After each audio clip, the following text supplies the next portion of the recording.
अस्सलाम वालेकुम, मैं हूं करतुलैन आरिफ और आप देख रहे हैं प्रोग्राम TRP 360।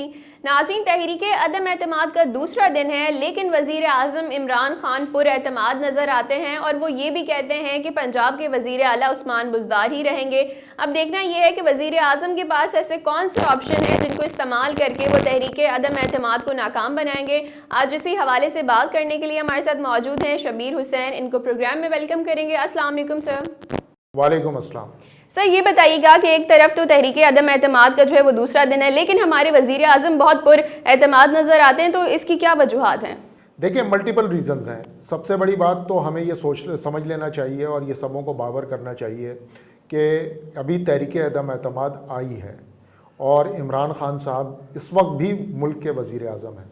और जब इंसान वज़ीर आज़म होता है तो उसके डिस्पोज़ल पर बहुत सारी चीज़ें होती हैं, बहुत सी पावर्स होती हैं, बहुत सी एजेंसीज़ जो होती हैं वो day to day, minute to minute basis के ऊपर उनको एक अपना फीडबैक दे रही होती हैं। तो ऐसा नहीं है कि वो बिल्कुल बेखबर बैठे हैं, उनको नहीं पता कि अपोजिशन ने PTI के किन रहनुमाओं या मेंबरान असम्बली से रब्ते किए हैं। उनको ऐसा भी नहीं है कि वो बेखबर हैं कि जहांगीर तरीन लंदन में क्या कर रहे हैं या अलीम ख़ान जहांगीर तरीन से मिलने किस सबब पे गए हैं। तो बेसिकली इमरान खान साहब के पास बेशुमार ऑप्शंस हैं।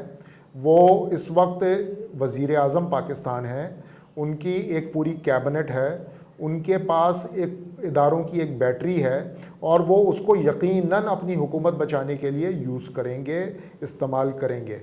तो ये एक एतमाद किसी भी आदमी को, जब मुझे पता चल जाए कि मैं पावर पे हूँ और मुझे मेरी पावर को चैलेंज किया जा रहा है, तो पोजीशन ऑफ पावर से अगर आपकी पावर को कोई चैलेंज कर ले तो उसको टॉर्पीडो करना, जिसको कहते हैं कि उसको जो है नाकारा बनाना, बहुत आसान होता है, बजाय इसके कि आप पोजीशन ऑफ पावर पे ना हो, आप एक निचली सतह पे खड़े हों और आपके ऊपर अटैक हो जाए। तो जाहिर है कि आप जब नीचे खड़े होंगे और आपके ऊपर से अटैक हो जाएगा तो जाहिर है कि आप नहीं बच पाएंगे। लेकिन जब आप ऊपर बैठे हों और नीचे की तरफ से आप पे अटैक हो तो आपको नीचे सब कुछ नज़र आ रहा होता है, तो आप उस अटैक को रोकने में ज़्यादा आसानी से कामयाब हो जाते हैं।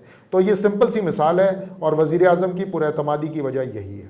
सर, ये बताइएगा कि वज़ीर आज़म को उस्मान बुज़दार पे इतना कॉन्फिडेंस क्यों? क्योंकि हम देखते हैं कि वफाकी वज़रा भी कहते हैं कि उस्मान बुज़दार को हटा देना चाहिए।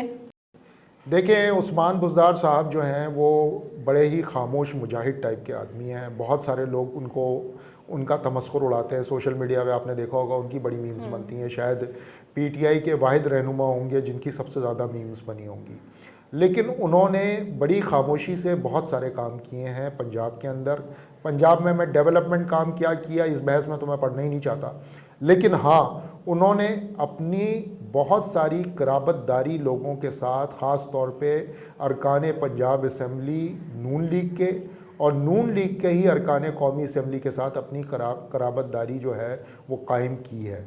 और आपको याद होगा कि अभी कोई 3-4 महीने पुरानी बात है जब नून लीग के कुछ MPAs अचानक से वज़ीर आला हाउस पहुँचे और उस्मान बुज़दार साहब से मुलाकात की और अपने हलकों के लिए डेवलपमेंट बजट्स के बारे में बातचीत की। तो इमरान खान साहब का उस्मान बुज़दार साहब के ऊपर कॉन्फिडेंस इसलिए है कि 3.5 साल वो चीफ़ मिनिस्टर रहे हैं पंजाब के। उन्होंने ना सिर्फ PTI के अरकान के साथ ताल्लुक़ रखा है, बल्कि उन्होंने शायद PTI से ज़्यादा नून लीग के अरकान के साथ अपनी ताल्लुक़दारी कायम की है। और इमरान खान साहब को कल भी बुज़दार साहब की तरफ से जो ब्रीफिंग दी गई और सारे वफाकी वज़रा जिसमें असद उमर, फवाद चौधरी, परवेज़ खटक सब कहते रह गए कि बुज़दार साहब को चेंज हो जाना चाहिए। तरीन ग्रुप की तरफ से भी प्रेशर यही है कि बुज़दार साहब को चेंज हो जाना चाहिए। अलीम ख़ान भी कहते हैं कि बुज़दार साहब को चेंज हो जाना चाहिए। लेकिन इमरान खान साहब और बुज़दार साहब की जो अकेले में बातचीत होती है वो इमरान खान साहब को कन्विंस करती है कि बुज़दार साहब ही सबसे सेफेस्ट बेट हैं उनकी इस वक्त और वो पंजाब में उनको वो डिलीवर करेंगे। ख़ास तौर पे नून लीग के वो MNAs और MPAs जो उनके साथ ताल्लुक़ में मौजूद हैं, वो ज़रूर उनकी सपोर्ट इमरान खान को इस कड़े वक्त में जब उनके खिलाफ तहरीक अदम एतमाद आई हुई है वो डिलीवर करेंगे। हम देखते हैं कि पंजाब में PTI के 3 ग्रुप सामने आ गए, तो आपको क्या लगता है कि ये तीनों ग्रुप PTI के अगेंस्ट जाके तहरीक अदम एतमाद में अपना वोट दे देंगे? देखिए, मुझे बिल्कुल नहीं लगता इस तरह से होने वाला है। जहांगीर तरीन साहब का ग्रुप जो है वो बहुत मजबूत ग्रुप है और अलीम खान भी अब उसमें शामिल हो गए हैं। और नज़र ये आ रहा था कल तक की खबर ये थी कि ये कोई 50-60 लोगों का ग्रुप होगा, जिसमें अब गज़नफ़र अब्बास छेना का ग्रुप भी शामिल हो गया है। तो ये कोई 56 अरकान पंजाब असम्बली और कौमी असम्बली बनते हैं टोटल मिला करके। लेकिन आज एक ख़बर ये आई है कि ताहिर अख्तर मलिक जो कि सूबाई वज़ीर हैं पंजाब के, और कल तक उनको बताया जा रहा था कि वो अलीम खान ग्रुप का हिस्सा हैं, लेकिन आज उन्होंने अख्तर मलिक साहब ने आज अपने आप को डिस्टेंस किया है अलीम खान ग्रुप से, और उन्होंने ये कहा है कि ये कड़ा वक्त है मेरी पार्टी के ऊपर और मुश्किल वक्त में मैं अपनी पार्टी का साथ नहीं छोड़ूंगा। तो मैं आपको बताऊं कि ये तो अभी तहरीक अदम एतमाद पेश होने का दूसरा दिन है, तो एक ग्रुप टूट करके वापस पीटीआई के कैंप में आ गया है। अभी इसके इम्तिहान और भी हैं, क्योंकि 21 दिन है आगे। 21 दिनों में इस तहरीक अदम एतमाद को वोटिंग के लिए पेश होना है। 21 दिनों में पुलों के नीचे से बहुत सा पानी बहना है, और वो पानी जब बहेगा तो वो किसके खेत उजाड़ेगा और किसके खेत सैराब करेगा, ये देखने वाली बात है। तो बेसिकली हमें ये नज़र रखनी चाहिए कि अलीम खान ग्रुप हो, चाहे जहांगीर तरीन ग्रुप हो, चाहे गज़नफ़र अब्बास छेना ग्रुप हो, ये है पीटीआई के लोग। ये पीटीआई के टिकट पे इमरान खान के नाम पर इलेक्शन जीते थे और असम्बलियों में पहुँचे थे। क्या ये रिस्क करने को तैयार होंगे कि जब इमरान खान अगर वोट आउट हो जाते हैं नो कॉन्फिडेंस मोशन में, तो क्या फिर ये असम्बलियाँ तहलील हों और ये दोबारा अवाम में जाएं और वोट लें? क्योंकि फिर इनको अगर ये बगावत पे आ गए तो इनको पार्टी तो टिकट देने वाली नहीं है। जब ये पार्टी टिकट नहीं होगा तो क्या इनको ये एश्योरेंस मिल रही है कि इनको काफ लीग टिकट देगी, इनको नून लीग टिकट देगी, इनको पीपल्स पार्टी टिकट देगी? को लामाला इन्होंने इलेक्शन तो लड़ना है अगला। तो ये फिर मुझे ये लगता है कि ये सिर्फ और सिर्फ एक बारगेनिंग का गेम है कि मुझे इस क्राइसिस सिचुएशन में अपनी लीडरशिप से क्या मिल सकता है और क्या नहीं मिल सकता है, ये वो काम करने लगे हैं। इससे ज़्यादा का मामला मुझे ये नज़र नहीं आता। और जैसा कि आज मैंने आपको बताया कि अख्तर मलिक साहब सूबाई वज़ीर, कल तक वो कैंप में थे अलीम खान के, आज वो कैंप छोड़ करके वापस पीटीआई के मेन स्ट्रीम कैंप में आ गए हैं। सर ये बताइएगा कि अब से 21 दिन है हमारे पास, तो ओपोजिशन को भी 172 वोट चाहिए और सेम यही वोट जो है वो पीटीआई को भी मेंटेन करने हैं। तो आपको इस सूरत हाल में क्या होता नज़र आ रहा है? देखिए, ये बड़ा लंबा टाइम होता है। ये सियासत में वैसे तो कहते हैं कि एक लम्हा भी जो है वो या 1 साल भी जो है शॉर्ट टाइम है, लेकिन वोट ऑफ नो कॉन्फिडेंस का मामला ऐसा है कि, और ख़ास तौर से एक कोalition गवर्नमेंट जब बनती है, और पीटीआई की बिल्कुल एक कोalition गवर्नमेंट है, उनके पास कभी भी 172 वोट अपने पूरे नहीं थे।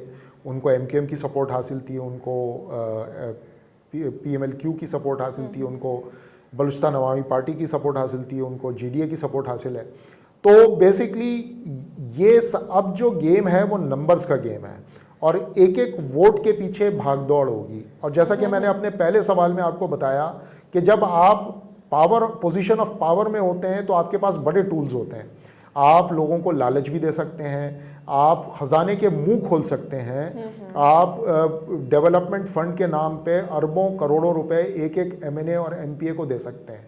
देखें, अपोजिशन क्या कर सकती है? अपोजिशन ये कर सकती है कि जब वो ये वादा करें पीटीआई के या उनके इत्तेहादियों से कि जी अगर आपने हमारा साथ दिया तो हम आइंदा इलेक्शन में पीपल्स पार्टी का टिकट दे देंगे आपको, या आपको काफ लीग का टिकट दे देंगे, या चले मैंने मान लिया कि 10-20 करोड़ रुपए दे देंगे एक एमएनए को। लेकिन हुकूमत इससे बहुत आगे जाके बहुत कुछ कर सकती है। हुकूमत ये भी बता सकती है कि आपके खिलाफ फलाना करप्शन केस है और हम वो केस खोल सकते हैं। एफआईए किसी वक्त भी हरकत में और नैब किसी वक्त भी हरकत में आ सकती है। तो बेसिकली सारा मुद्दा ये है कि इमरान खान अभी भी वज़ीर आज़म है और अगले 21 दिनों के लिए भी वज़ीर आज़म है।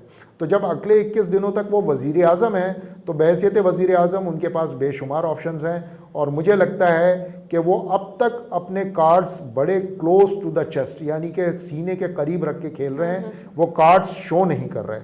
तो ये स्मार्ट मूव है, गेम ऑफ नर्व्स है, और अब तक जो वो उन्होंने अपनी नर्व्स दिखाई है वो काफ़ी स्ट्रॉन्ग है। अब देखना ये है कि अब से लेके 21 दिन तक हमें सियासी माहौल में क्या पेशरफ देखने को मिलेगी। नाज़रीन, हमारे साथ मौजूद थे Shabir Hussain. Thank you so much sir for coming. फिर हाजिर होंगे नए प्रोग्राम के साथ। अल्लाह निगहबान।